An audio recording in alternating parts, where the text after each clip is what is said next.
సంవత్సరాల పసిగూనను గంజాయి మత్తులో రేపు మర్డర్ చేస్తే ఈ ప్రభుత్వం అచేతనంగా ఉండిపోయింది. ఈ రోజు రాష్ట్రంలో జరుగుతున్న కారణాలకు ఈ రోజు దొరుకుతున్న డ్రగ్స్ కి ఈ ప్రభుత్వ వైఫల్యం కారణం కాదా? ఈ ప్రభుత్వం డ్రగ్స్ కు సంబంధించి విచారణ మీద సిట్ వేసి ఆ సిట్లో ఉన్న అధికారిని అర్ధాంతరంగా ఎందుకు బదిలీ చేసిండ్రు? అతను ఎక్కడికి పోయిందా? సిట్ ఎక్కడికి పోయిందా? విచారణ ఎక్కడికి పోయిందని నేను అడుగుతున్నా అధ్యక్ష. ఈ ప్రభుత్వం యొక్క వైఫల్యాన్ని కప్పిపుచ్చుకోవడానికి విచారణలో లోపాలను దాచిపెట్టడానికి చేస్తున్న ప్రయత్నంలో నేను స్వయంగా ఆనాడు 2017లో తెలంగాణ రాష్ట్ర ఉమ్మడి హైకోర్టులో పబ్లిక్ ఇంట్రెస్ట్ లిటిగేషన్ వేసి ఈ విచారణ మీద ఎన్ఫోర్స్మెంట్ డైరెక్టరేటు, DRI, ఈ నార్కోటిక్స్ డిపార్ట్మెంట్ అన్నిటిని కూడా ఒక సిట్ను ఏర్పాటు చేయాలని హైకోర్టులో కేసు వేస్తే 2021 వరకు నేను కొట్లాడితే తెలంగాణ రాష్ట్ర హైకోర్టు ఈడీకి మొత్తం సమాచారాన్ని చేసిన విచారణను బదిలీ చేయమని హైకోర్టు ఆదేశాలు ఇచ్చిన ఈ రాష్ట్ర ప్రభుత్వం వివరాలన్నీ దాచిపెట్టింది అధ్యక్ష.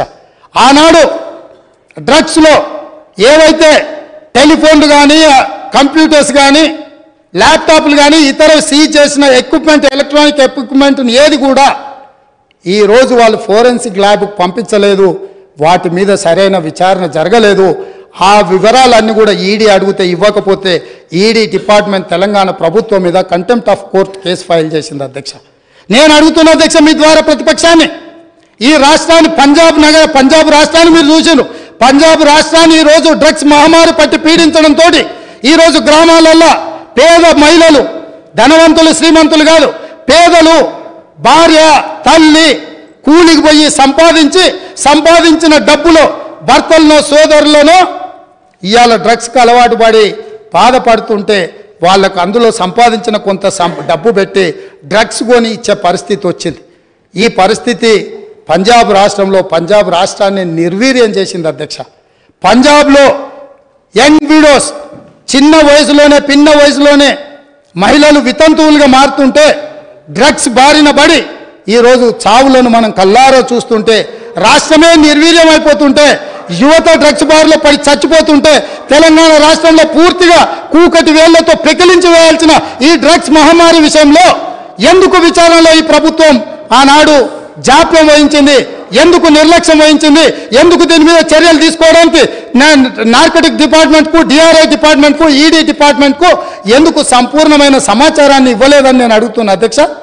ఈరోజు నేను TS ల్యాబ్లో ఒక అడిషనల్ DG క్యాడర్ ఆఫీసర్ని పెట్టి ఎంపవర్ చేసి ఇవాళ ఈ రాష్ట్రంలో డ్రగ్స్ అనే పదం వినిపించొద్దు, ఈ రాష్ట్ర సరిహద్దులు ఎవడు గంజాయితో రావద్దు, ఎవడు వచ్చినా ఎంత పెద్దవాడైనా ఎంత గొప్పవాడైనా వాళ్ళ వెనకాల ఎవరు ఉన్నా ఊచలు లెక్క పెట్టాల్సిందే, లెక్క పెట్టియాల్సిందే అని ఈరోజు నా ప్రభుత్వం, మా మంత్రివర్గ సహచరులు తీసుకున్న నిర్ణయాన్ని ఈ ప్రతిపక్షాలు అభినందించాల్సిన అవసరం లేదు అధ్యక్ష. మిగతా విషయాలలో భిన్నాభిప్రాయాలు ఉండొచ్చు, భేదాభిప్రాయాలు ఉండొచ్చు, కానీ డ్రగ్స్ మహమ్మారిని నిషేధించడానికి నిర్వీర్యమైపోతున్న యువతను, చిన్న చిన్న పాఠశాలల ఆడపిల్లలు బలైపోతున్న ఈ మహమ్మారిని నిషేధించడానికి ఈ దాన్నైనా అభినందించడానికి మన ప్రభుత్వాన్ని మీరు అభినందించడానికి మీకు మనసు రాలేదా అని నేను అడుగుతున్నా అధ్యక్ష. అంటే ఈరోజు ఈ సభలో వీళ్ళందరూ మిగతా వాటిలలో వాళ్ళకి రాజకీయ కోణాలు ఉండొచ్చు, కానీ ఈ విషయంలో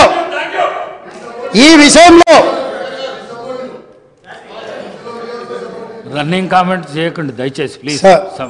సార్ పాపం తెలియక అట్లా అంటుండే, కానీ తర్వాత ఆయనకుండే బాధలు ఆయనకుంటాయి.